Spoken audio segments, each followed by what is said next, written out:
I'm going to show you how you can cancel your ChatGPT subscription in just a few steps. So if you find this guide helpful, don't forget to subscribe and like this video. So all you need to do is go to ChatGPT and go to your account. So it will be right here at the top right. Then you need to go to settings, and right here you will see at the bottom subscription. So click there and you will see your current subscription. In my case, it's ChatGPT Plus.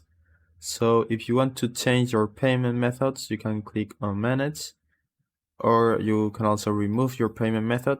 And if you want to completely cancel your subscription, just click right here on this button, click on cancel, and as you can see, your subscription will be canceled, but it will remain active until the end of your billing period, which in my case it's this date.